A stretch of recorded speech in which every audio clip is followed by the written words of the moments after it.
ദൈവനാമത്തിന് മഹത്വം ഉണ്ടാകട്ടെ. നാഷണൽ അപ്പോസ്തോലിക് മീഡിയയുടെ വചനധ്യാനത്തിലേക്ക് ക്രിസ്തുയേശുവിൻ്റെ ധന്യനാമത്തിൽ ഏവർക്കും സ്നേഹവന്ദനം.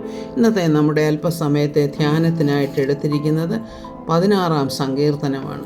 16-ാം സങ്കീർത്തനം ഇത് ജീവിതത്തിലെ മുഖ്യ നന്മ ദൈവമാണ് എന്ന് ദാവീദ് ദൈവത്തെ സ്തുതിക്കുന്ന ഒരു സങ്കീർത്തനമാണ്. ഇത് മശിഹ സങ്കീർത്തനവും കൂടെയാണ് എന്ന് വെച്ചാൽ പ്രത്യേകമായിട്ടും അതിൻ്റെ 10-ാമത്തെ വാക്യം, നീ എൻ്റെ പ്രാണനെ പാതാളത്തിൽ വിടുകയില്ല, നിൻ്റെ പരിശുദ്ധനെ ദ്രവത്വം കാണുവാൻ സമ്മതിക്കുകയുമില്ല, ജീവൻ്റെ വഴി നീ എനിക്ക് കാണിച്ചു തരും, നിൻ്റെ സന്നിധിയിൽ സന്തോഷ പരിപൂർണതയും നിൻ്റെ വലതുഭാഗത്ത് എന്നും പ്രമോദങ്ങളുമുണ്ട്.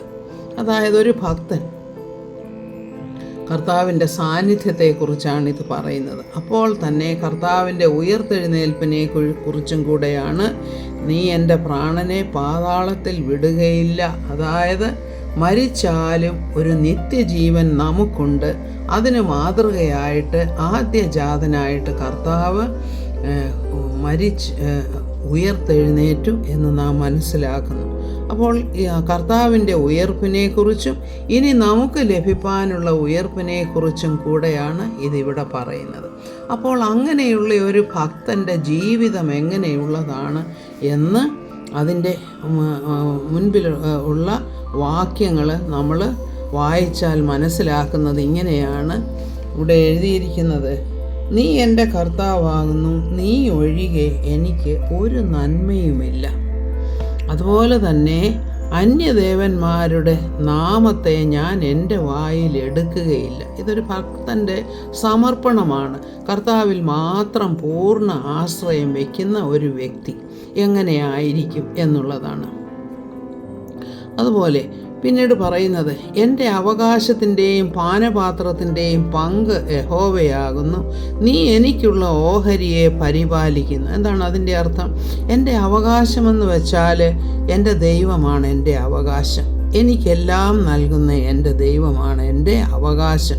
എൻ്റെ ജീവിതത്തിൻ്റെ ഈ അനുഭവങ്ങൾ, പാനപാത്രം, ഇതെല്ലാം അതിൻ്റെ പങ്കെല്ലാം യഹോവയുടേതാണ്. അതായത് ദൈവമാണ് നമ്മുടെ ജീവിതത്തിൽ എല്ലാം പ്രവർത്തിക്കുന്നത്. ഒരു ഭക്തൻ്റെ ജീവിതം അങ്ങനെയാണെന്ന് നാം മനസ്സിലാക്കുന്നു. അതുപോലെ പിന്നീട് പറയുന്നത്, അളവുനൂൽ എനിക്ക് മനോഹര ദേശത്ത് വീണിരിക്കുന്നു, അതേ എനിക്ക് നല്ലൊരു അവകാശം ലഭിച്ചിരിക്കുന്നു. ഈ അളവുനൂലെന്ന് പറയുമ്പോൾ ഭൂമി അളക്കാൻ ഉപയോഗിക്കുന്ന ആ ഒരു ഡിവൈസാണത്. അതായത് ആ ഒരു ചങ്ങല, അത് അളവുനൂലെന്നാണ് അതിന് പറയുന്നത്. പ്രത്യേകിച്ചും നമുക്ക് മനസ്സിലാക്കാം, ജോഷുവ ഇസ്രായേൽ മക്കൾക്ക് കനാൻ ദേശം വീതിച്ചു കൊടുത്തപ്പോൾ അളവുനൂൽ വെച്ച് അളന്നാണ് ഭൂമി അവർക്ക് പതിച്ചു കൊടുത്തത്. ഇതുപോലെയാണ് ഒരു ഭക്തൻ്റെ അവകാശമെന്ന് പറയുന്നത്. അപ്പോൾ ഏറ്റവും ഫലഭൂയിഷ്ടമായിട്ടുള്ള സ്ഥലമാണ് ദൈവം നമുക്ക് തരുന്നത്.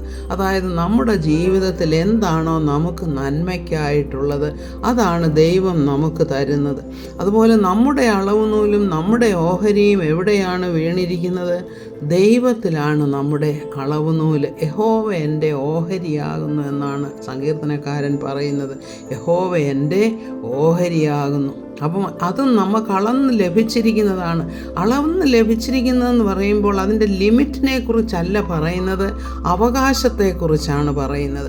നാം ഒരു ഭൂസ്വത്ത് കൈവശമാക്കുമ്പോൾ അത് അളന്ന് തിരിച്ചാണ് അതിൻ്റെ അവകാശം നാം ഏറ്റെടുക്കുന്നത് എന്ന് പറഞ്ഞതുപോലെയാണ് ക്രിസ്തുവിലുള്ള വിശ്വാസത്താൽ നാം അവകാശികളായി തീരുകയാണ്. ദൈവഭവനത്തിൻ്റെ, അതായത് ദൈവ കുടുംബത്തിൻ്റെ അവകാശികളായി തീരുകയാണ് നാം വിശ്വാസത്താൽ. ക്രിസ്തുവിൽ വിശ്വസിച്ച് കഴിയുമ്പോൾ നാം മക്കളെന്ന അവകാശത്തിലേക്ക് പ്രവേശിക്കുകയാണ്. അതുകൊണ്ടാണ് പൗലോസ് അപ്പോസ്തലൻ ഫിലിപ്പിയ ലേഖനത്തിൽ ഇങ്ങനെ പറയുന്നത്, എനിക്ക് നന്മയിലിരിപ്പാനും സമൃദ്ധിയിലിരിപ്പാനും പിന്നെ ഇല്ലായ്മയിലിരിപ്പാനും എനിക്കറിയാം. കാരണം ദൈവം എന്നോട് കൂടെയുണ്ട്. ദൈവം എന്നോട് കൂടെയുള്ളപ്പോൾ ഞാൻ ഭൗതികമായ നന്മകളുടെ പുറകെ പോകേണ്ട കാര്യം എനിക്കില്ല. കാരണം എനിക്ക് ലാഭമായിരുന്നതൊക്കെയും ഞാൻ ഛേദമെന്നെണ്ണുന്നു. എപ്പോഴാണ്? ക്രിസ്തുവിനെക്കുറിച്ചുള്ള പരിജ്ഞാനം ലഭിച്ചപ്പോൾ ക്രിസ്തുവിനെ പിന്തുടരാനായിട്ട് താൻ തൻ്റെ ലൗകികമായിട്ടുള്ള എല്ലാ നന്മകളും വിട്ട് ക്രിസ്തുവിനോട് കൂടെ കഷ്ടം സഹിക്കുവാനായിട്ട് തയ്യാറെടുക്കുകയാണ്. അതുകൊണ്ടാണ് പറയുന്നത്, എന്നെ സകലത്തിലും എനിക്ക് നന്മ തരുവാനും എന്നെ ശക്തനാക്കുവാൻ അവൻ പ്രാപ്തനാകുന്നു എന്ന്. എന്നെ ശക്തനാക്കുന്നവൻ മുഖാന്തരം ഞാൻ സകലത്തിനും മതിയായവനാകുന്നു എന്നാണ്. അതായത് എനിക്കെല്ലാം ഉണ്ട്, എനിക്കൊന്നിനും കുറവില്ല, എൻ്റെ കർത്താവ് എന്നോട് കൂടെ ഉണ്ടെങ്കിൽ എന്നുള്ളതാണ് പൗലോസ് അപ്പോസ്തലൻ പറയുന്നത്.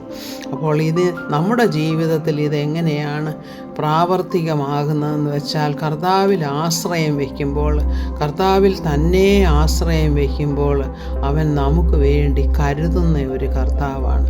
നമുക്ക് ഏതവസ്ഥയിലിരിപ്പാനും സന്തോഷത്തോടുകൂടെ ഇരിപ്പാനും കർത്താവിൻ്റെ സാന്നിധ്യത്തിൽ നമുക്ക് സാധിക്കും.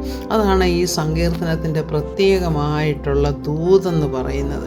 കർത്താവിൽ ആശ്രയം വെച്ചാൽ നമുക്കൊന്നിനും ഒരു കുറവുണ്ടെന്ന് നമുക്ക് തോന്നുകയില്ല. കർത്താവിൻ്റെ ആ സന്തോഷവും, കർത്താവ് തരുന്ന സന്തോഷവും സമൃദ്ധിയും എല്ലാം നമ്മുടെ സ്വന്തമായി തീരുന്നു. അവനാണ് നമ്മുടെ അവകാശം, നമ്മുടെ ഓഹരി അവനാണ്.